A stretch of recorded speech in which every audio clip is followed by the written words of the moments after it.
പുതിയൊരു വീഡിയോയിലേക്ക് സ്വാഗതം. ഇന്നത്തെ വീഡിയോയിൽ നമ്മൾ സംസാരിക്കുന്നത് വെച്ചാൽ ന്യൂസിലൻഡിനെ പറ്റിയാണ് ഇന്നത്തെ നമ്മൾ വീഡിയോ സംസാരിക്കുന്നത്. അത് 2024 നിങ്ങൾ ന്യൂസിലൻഡിലേക്ക് പോകുമ്പോൾ ശ്രദ്ധിക്കേണ്ട കാര്യങ്ങൾ, അതായത് അവിടുത്തെ അഡ്മിഷൻ, അതായത് പാർട്ട് ടൈം ജോബ്, അതായത് ഫേമസ് ആയിട്ടുള്ള യൂണിവേഴ്സിറ്റീസ്, പബ്ലിക് യൂണിവേഴ്സിറ്റീസ് ഉണ്ടോ, അല്ലെങ്കിൽ ന്യൂസിലൻഡിൽ പോയി നമുക്ക് ഗുണങ്ങൾ ഏതൊക്കെയാണ്, ന്യൂസിലൻഡ് ചെന്നപ്പോൾ നമുക്ക് ഏറ്റവും കൂടുതൽ ജോലി സാധ്യതകളുള്ള കോഴ്സുകൾ, ഇത്തരം കാര്യങ്ങളാണ് നമ്മളിന്ന് ന്യൂസിലൻഡിനെ പറ്റി സംസാരിക്കാൻ പോകുന്നത്. അതുപോലെ തന്നെ ന്യൂസിലൻഡിലേക്കുള്ള അഡ്മിഷൻസോ കാര്യങ്ങളോ, അതോ ന്യൂസിലൻഡോ UK കാനഡയോ ഓസ്ട്രേലിയ പോലുള്ള ഏതൊരു രാജ്യത്തേക്കുള്ള അഡ്മിഷനും കാര്യങ്ങൾക്കും നിങ്ങൾക്ക് എന്നെ കോൺടാക്ട് ചെയ്യാൻ പറ്റുന്നതാണ്. ഡിസ്ക്രിപ്ഷനിലാണ് നമ്മുടെ ഡീറ്റെയിൽസും കാര്യങ്ങളെല്ലാം കൊടുത്തിരിക്കുന്നത്. പിന്നെ ഇതുപോലെ തന്നെ മറ്റുള്ള രാജ്യങ്ങളെ പറ്റി അറിയാനും ഓരോ വർഷവും ഓരോ രാജ്യത്തെ പുതിയ പുതിയ അപ്ഡേറ്റുകളും കാര്യങ്ങളും എപ്പോഴും നിങ്ങൾക്ക് അറിയാനും വേണ്ടിയിട്ട് എൻ്റെ യൂട്യൂബ് ചാനൽ നിങ്ങൾ സബ്സ്ക്രൈബ് ചെയ്യാം. അതുകൂടാണ്ട് നിങ്ങൾക്ക് എന്താ പറയുക, UK പറ്റിയുള്ള കൂടുതൽ അപ്ഡേറ്റ്സും കാര്യങ്ങളല്ലെങ്കിൽ ഇൻസ്റ്റാഗ്രാമിൽ നിങ്ങൾക്ക് ഫോളോ ചെയ്യാൻ. ഞാൻ ഇൻസ്റ്റാഗ്രാം ID ഇതിനോടൊപ്പം തന്നെ ഡിസ്ക്രിപ്ഷനിൽ കൊടുക്കുന്നതായിരിക്കും.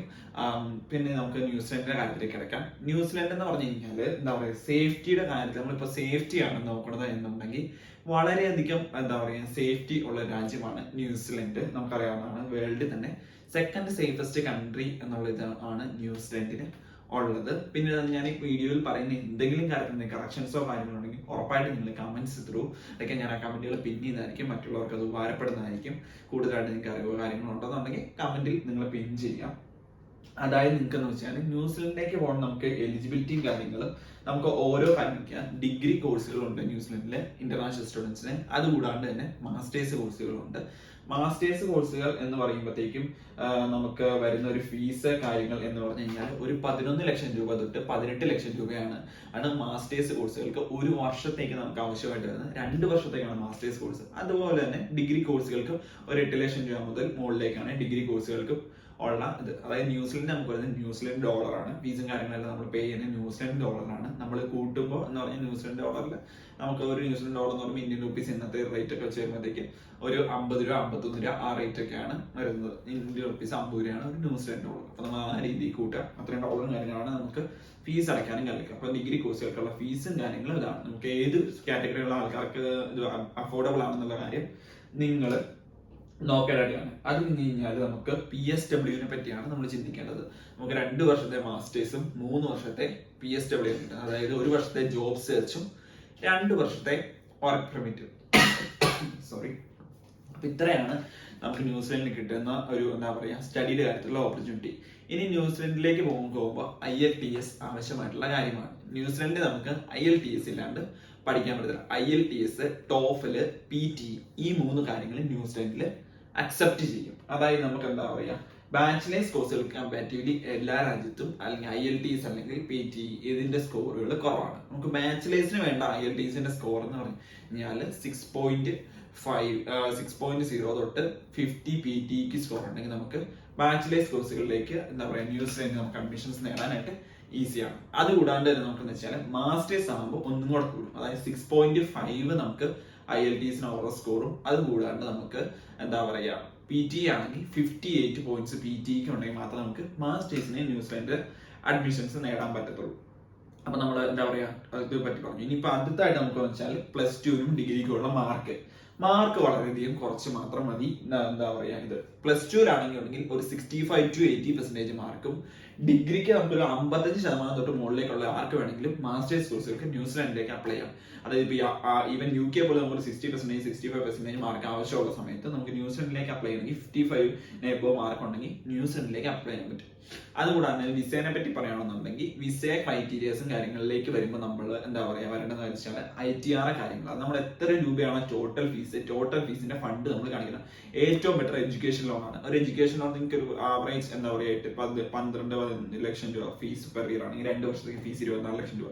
നിങ്ങൾക്ക് ഒരു 30 ലക്ഷം രൂപയുടെ ലോൺ ആണെന്നുണ്ടെങ്കിൽ ഈസി ആയിട്ട് നിങ്ങൾക്ക് ഈ കാര്യങ്ങൾ കവർ ചെയ്യാൻ പറ്റും. പിന്നെ ഈ ഫണ്ടിന്റെ സോഴ്സ് ലോൺ ആണ്, നിങ്ങൾക്ക് ഫണ്ട് സ്റ്റെബിലിറ്റി കാണിക്കാൻ വേണ്ടി ITR കാര്യങ്ങൾ ഉള്ള കാര്യങ്ങൾ കാണിക്കുകയാണെന്നുണ്ടെങ്കിൽ അതും വളരെ എളുപ്പമാണ്. നിങ്ങൾക്ക് അസറ്റ് വാല്യുവേഷന്റെ കാര്യങ്ങൾ ITR ഇങ്ങനെയുള്ള കാര്യങ്ങളെല്ലാം നമ്മൾ അസിസ്റ്റൻസ് പ്രൊവൈഡ് ചെയ്യുന്നതായിരിക്കും. നിങ്ങൾക്ക് ഇങ്ങനെയുള്ള കാര്യങ്ങൾ എങ്ങനെ എന്താ പറയാ ക്ലിയർ ചെയ്യാൻ പറ്റും, അതായത് നിങ്ങളുടെ ഓരോ കാര്യങ്ങൾ ക്ലിയർ ചെയ്യുന്നതിന് എന്തൊക്കെ കാര്യങ്ങളാണ് ആവശ്യം, ഡോക്യുമെന്റേഷൻസ്, ഇതിനെല്ലാം നമ്മൾ ഹെൽപ്പ് ചെയ്യുന്നതായിരിക്കും. നമ്മുടെ കൺസൾട്ടൻസി ത്രൂ ആണ് നമ്മൾ ഹെൽപ്പ് ചെയ്യുന്നത്. അപ്പൊ അതുകൂടാണ്ട് നിങ്ങൾക്ക് പിന്നെ PT കാര്യം നമ്മൾ പറഞ്ഞു. പാർട്ട് ടൈം ജോബാണ് അടുത്ത ചോദ്യം. പാർട്ട് ടൈം ജോബ് എന്ന് പറഞ്ഞു കഴിഞ്ഞാൽ എന്താ പറയുക, പാർട്ട് ടൈം ജോബായിട്ട് നമുക്ക് ന്യൂസിലൻഡിലേക്ക് ആവശ്യമുള്ള പാർട്ട് ടൈം ജോബുകൾ, ആവശ്യമുള്ള പാർട്ട് ടൈം ജോബ് നമുക്ക് 20 hours ആണ്. UK പോലെ തന്നെ 20 hours ആണ്. നമുക്ക് പാർട്ട് ടൈം ജോബിനെ പറ്റി നമ്മൾ പറയുകയാണെന്നുണ്ടെങ്കിൽ അത്യാവശ്യം നല്ല പേയും കാര്യങ്ങളൊക്കെ ഉണ്ട്. ലിവിംഗ് കോസ്റ്റ് ന്യൂസിലൻഡിൽ അത്ര ഹൈ അല്ല. കമ്പാരിറ്റീവ്ലി നമ്മൾ കാണിക്കുന്നത് വെച്ചാൽ 6,000 to എന്താ പറയുക ഒരു 10,000 എന്താ പറയുക ന്യൂസിലൻഡ് ഡോളർ അല്ലെങ്കിൽ 12,000 ന്യൂസിലൻഡ് ഡോളർ എന്നാണ് കാണിക്കുന്നത്. ആ രീതിയിൽ നമ്മൾ കൂട്ടി നമുക്ക് എന്താ പറയുക ഒരു 6 ലക്ഷം രൂപ 7 ലക്ഷം രൂപയൊക്കെ ആവറേജ് ഒരു വർഷത്തെ ചെലവായിട്ട് നമ്മൾ എക്സ്പെൻസ് ആയിട്ട് കാണിക്കുന്നത് അവരുടെ വെബ്സൈറ്റിൽ തന്നെ നമുക്ക് കാണാൻ പറ്റുന്ന ആ ഒരു ഡിസൈൻ. ഇപ്പൊ ഇതിൽ എന്തെങ്കിലും വ്യത്യാസം ഉണ്ടെങ്കിൽ ന്യൂസിലൻഡിലുള്ള ആരെങ്കിലും ഈ വീഡിയോ കാണുന്നുണ്ടെങ്കിൽ ഉറപ്പായിട്ടും സ്റ്റുഡന്റ് ആയിട്ടുള്ള ആൾക്കാരുടെ ചെലവ്, ഫാമിലി ആയിട്ടുള്ള സിംഗിൾ ആയിട്ട് നിൽക്കുമ്പോഴുള്ള ചെലവ് നിങ്ങൾ ഈ വീഡിയോ ഒന്ന് കമന്റ് ആയിട്ട് ഇടുകയാണെങ്കിൽ മറ്റുള്ളവർക്ക് അതൊരു ഉപകാരമായിരിക്കും. ന്യൂസിലൻഡിലേക്ക് വരാൻ നോക്കുന്ന ആൾക്കാർക്ക് ഉറപ്പായിട്ടും അതൊരു ഉപകാരമായിരിക്കും. അതുകൂടാണ്ട് നമുക്ക് അടുത്തതെന്ന് വെച്ച് കഴിഞ്ഞാൽ ന്യൂസിലൻഡ് പാർട്ട് ടൈം ജോബിനെ പറ്റി പറഞ്ഞു, നമ്മൾ ഫണ്ടിങ്ങിനെ പറ്റി പറഞ്ഞു, കോഴ്സിനെ പറ്റി പറഞ്ഞു, PT പറ്റി പറഞ്ഞു, IELTS പറ്റി പറഞ്ഞു. ഇനി നമുക്ക് എന്താ പറയുക റിക്വയർമെന്റ്സ് കാര്യങ്ങളെല്ലാം തന്നെ നമ്മൾ ഓൾമോസ്റ്റ് എല്ലാ കാര്യങ്ങളും തന്നെ കവർ ചെയ്തു. അതുകൂടാതെ നമുക്ക് ഇനി ഇൻഡെക്സ് എന്ന് പറയുമ്പോൾ വെച്ചാൽ ഫെബ് ഇൻഡേക്കും July same as like Australia Jan Feb ആ ഒരു ടൈമിൽ ഒരു ഇൻഡേക്കും പിന്നെ ജൂൺ ജൂലൈ ടു സെപ്റ്റംബർ വരെ ഉള്ള ആ ഒരു ഇൻഡേക്കാണ് നമുക്ക് മെയിൻ ആയിട്ട് വരുന്നത്. 2 ഇൻഡേക്കുകൾ ന്യൂസിലൻഡിന്റെ കേസ് വരുന്നത്. അപ്പൊ ഇൻഡേക്ക് ഒക്കെ ആയി മറ്റുള്ള കാര്യങ്ങളെല്ലാം തന്നെ നമ്മൾ ഓൾമോസ്റ്റ് പറഞ്ഞ് കവർ ചെയ്തു. അത് കഴിഞ്ഞാൽ പിന്നെ നമുക്ക് ഇനി ഉള്ളതെന്ന് വെച്ച് കഴിഞ്ഞാൽ ഇനി ആരൊക്കെയാണ് ഇത്തരം ക്രൈറ്റീരിയകൾ നിങ്ങൾ മീറ്റ് ചെയ്തു, ആരൊക്കെയാണ് ഈ രാജ്യത്തേക്ക് പോകേണ്ടത് എന്നുള്ള കാര്യമുണ്ട്. നമ്മൾ സ്റ്റഡി അബ്രോഡിനെ പറ്റി പറയുമ്പോൾ പല ആൾക്കാർ സപ്പോസ് ഒരു ഏജന്റ് എന്ന് പറയുകയാണ് ഈസി ആയിട്ട് നിങ്ങൾക്ക് UK പോകാന്ന് പറഞ്ഞാൽ അവർ ഈസി ആയിട്ട് UK പോകണം. ഏജന്റ് ആണ് തീരുമാനിക്കണം. ഞാൻ നിങ്ങൾക്ക് ഈ വീഡിയോസ് എന്ന് വെച്ചാൽ ഇന്ന രാജ്യത്ത് ഇന്ന യൂണിവേഴ്സിറ്റി നിങ്ങൾ എടുക്കുക എന്നല്ല, ഇതൊക്കെയാണ് ഓരോ രാജ്യങ്ങളിലെ അവസ്ഥകൾ. ഇപ്പൊ നമ്മൾ ഷെങ്കൻ കൺട്രീസിന്റെ വീഡിയോ ചെയ്യുന്നുണ്ട്, അതുപോലെ തന്നെ UK വീഡിയോ ചെയ്തിട്ടുണ്ട്. അതുപോലെ നമുക്ക് ഇപ്പൊ ന്യൂസിലൻഡ് നമ്മൾ ചെയ്യുന്നു, ഇനി നമ്മൾ ജസ്റ്റ് അയർലൻഡ് ചെയ്യും. അങ്ങനെ ഓരോരോ കൺട്രീസിന്റെ വീഡിയോ നമ്മൾ ചെയ്യും. ഞാൻ ഈ വീഡിയോസിന്റെ ഉൾപ്പെടുത്തുന്നത് വെച്ചാൽ നിങ്ങൾക്ക് എന്തൊക്കെ എലിജിബിലിറ്റീസ് ആണ് വേണ്ടത്, ഏതാണ് മേഖലയിലാണ് നിങ്ങൾക്ക് അവിടെ ശോഭിക്കാൻ പറ്റുന്നത്, ഇത്തരം കാര്യങ്ങളാണ് ഞാൻ പറയുന്നത്. ഇനി നിങ്ങൾ ഇത് കണ്ടിട്ട് വേണം തീരുമാനിക്കാൻ ഞാൻ എന്റെ എലിജിബിലിറ്റി എന്താണ്, എന്റെ ക്രൈറ്റീരിയ എന്താണ്, ഇത് വെച്ച് ഞാൻ ഇന്ന രാജ്യത്ത് പോയി ഗുണപ്പെടുമോ എന്നുള്ള കാര്യം നിങ്ങൾ നോക്കേണ്ടത്. ഇനി അടുത്തതായിട്ട് നമുക്ക് ഇതിൻ്റെ അകത്ത് കാണുന്നുണ്ടെങ്കിൽ സോഫ്റ്റ്വെയർ IT മേഖല ന്യൂസിലൻഡ് എന്ന് വെച്ചാൽ ഇഷ്ടംപോലെ മേഖലകളുണ്ട്. ഞാൻ അതിന്റെ വെബ്സൈറ്റുകളിലൊക്കെ ചെക്ക് ചെയ്തെന്ന് വെച്ചാൽ ഏകദേശം ഒരു 10-12ഓളം മേഖലകളിൽ ന്യൂസിലൻഡിൽ നല്ല ഓപ്പർച്യൂണിറ്റീസ് ഉള്ളതാണ് അവിടുത്തെ ഗവൺമെന്റ് തന്നെ നമ്മുടെ അടുത്ത് പറയുന്നത്. അതിൻ്റെ മെയിൻ ആയിട്ട് നമുക്ക് എന്താ പറയുക ആനിമേഷൻ മേഖല, ആനിമേഷൻ ആൻഡ് IT ടെക് ഫീൽഡിലുള്ള ആൾക്കാർക്ക് എല്ലാ രാജ്യത്തും ഞാൻ ഫസ്റ്റ് ആൻഡ് ഫോർമോസ്റ്റ് പറയുന്നത് IT പോലുള്ള കാര്യങ്ങൾ എന്ന് വെച്ചാൽ ലാംഗ്വേജ് സ്കിൽസ് നമുക്ക് വളരെയധികം ആവശ്യമില്ല, കമ്മ്യൂണിക്കേഷൻ കുറവുള്ള ജോലിയാണത്. അതുകൊണ്ട് തന്നെ എല്ലാ രാജ്യത്തും IT സോഫ്റ്റ്വെയർ മേഖലകളിൽ നല്ല രീതിയിലുള്ള ഇതുണ്ട്. പിന്നെ construction and engineering IT medicine, ഇത് മൂന്നുമാണ് എല്ലാ രാജ്യത്തും ആൾക്കാർ ആവശ്യമുള്ളത്. അത് കഴിഞ്ഞ് കഴിഞ്ഞാൽ പിന്നെയാണ് ബിസിനസ് അനലിറ്റിക്സ്, ബിസിനസ് മാനേജ്മെന്റ്, ഇങ്ങനെയുള്ള കാര്യങ്ങൾ. പിന്നെ അതുകൂടാണ്ട് ഞാൻ ന്യൂസിലൻഡിനകത്തെ വെറൈറ്റി ആയിട്ട് വെച്ചാൽ അഗ്രികൾച്ചർ, ഫോറസ്ട്രി, എന്താ പറയാ ഇങ്ങനെയുള്ള കുറച്ച് കാര്യങ്ങളിലും ന്യൂസിലൻഡ് നല്ല രീതിയിലുള്ള വേക്കൻസീസ് ഉണ്ട്. അപ്പൊ ന്യൂസിലൻഡ് ഇങ്ങനെയുള്ള എന്താ പറയാ ബയോ കാര്യങ്ങളിൽ താല്പര്യമുള്ള ആൾക്കാർക്ക് നോക്കാവുന്ന ഒരു രാജ്യമാണ് ന്യൂസിലൻഡ്. അതുകൂടാതെ തന്നെ ന്യൂസിലൻഡ് സ്പോർട്സ് മാനേജ്മെന്റിന് നല്ല ഓപ്പർച്യൂണിറ്റീസ് ഉണ്ട്. സ്പോർട്സിന് എന്താ പറയുക മുൻതൂക്കം കൊടുക്കുന്ന രാജ്യമാണ് ന്യൂസിലൻഡ്.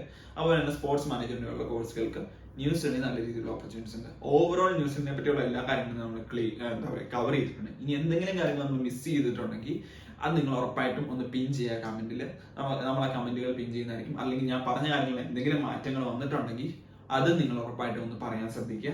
നമുക്ക് അടുത്ത വീഡിയോയിൽ അത് ക്ലിയർ ചെയ്യാൻ പറ്റുന്നതാണ്. ഇനി നമുക്ക് ന്യൂസിലൻഡ് PR ഫ്രണ്ട്ലി ആയിട്ടുള്ള രാജ്യമാണ്. ന്യൂസിലൻഡ് PR വേണ്ടത് 180 points ആണ്.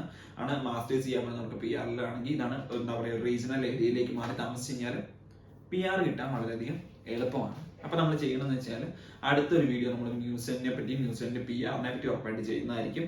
അതിനു മുമ്പ് നമ്മൾ അയർലൻഡിനെ പറ്റി, നിങ്ങൾക്ക് Ireland, New Zealand, UK, Canada, Germany, USA നിങ്ങളുടെ ഏത് രാജ്യമായിക്കോട്ടെ നിങ്ങൾക്ക് നിങ്ങളുടെ പ്രൊഫൈലും കാര്യങ്ങളും ഞാൻ ഇതിൽ എന്താ പറയാ ഒരു നമ്പർ നിങ്ങൾക്ക് യൂട്യൂബിൽ കൊടുത്തിരിക്കുന്നതായിരിക്കും. ആ നമ്പറിലേക്ക് നിങ്ങൾ എന്താ ഡിസ്ക്രിപ്ഷൻ കൊടുത്തിരിക്കുന്ന നമ്പറിലേക്ക് നിങ്ങൾ വാട്സാപ്പിൽ നിങ്ങളുടെ CVയും കാര്യങ്ങൾ അയക്കുകയാണെന്നുണ്ടെങ്കിൽ ഉറപ്പായിട്ട് നിങ്ങൾ IELTS സ്കോർ കാർഡ് ഉണ്ട്. നിങ്ങൾക്ക് ഏത് രാജ്യം ഏത് കോഴ്സ് എന്നുള്ളത് നമ്മൾ ഇന്ന രാജ്യം ഇന്ന യൂണിവേഴ്സിറ്റി നമ്മൾ ആരുടെ അടുത്തും നമ്മൾ പ്രിഫർ പറയുന്നത്. ഇപ്പോൾ നമ്മൾ ന്യൂസിലൻഡിന്റെ കാര്യം പറയുകയാണെന്നുണ്ടെങ്കിൽ ന്യൂസിലൻഡിന്റെ ഒരു 600+ യൂണിവേഴ്സിറ്റീസ് ഉണ്ട്. ന്യൂസിലൻഡിൽ യൂണിവേഴ്സിറ്റീസിനെ വരെയൊക്കെ പറയുകയാണെങ്കിൽ university of Auckland, Massey university, Otago university, ഇങ്ങനെ ഇഷ്ടം പോലെ വേൾഡ് ക്ലാസ് യൂണിവേഴ്സിറ്റീസ് ഉള്ള രാജ്യമാണ്. അതുകൂടാതെ തന്നെ 8 പബ്ലിക് യൂണിവേഴ്സിറ്റീസും ന്യൂസിലൻഡിലുണ്ട്.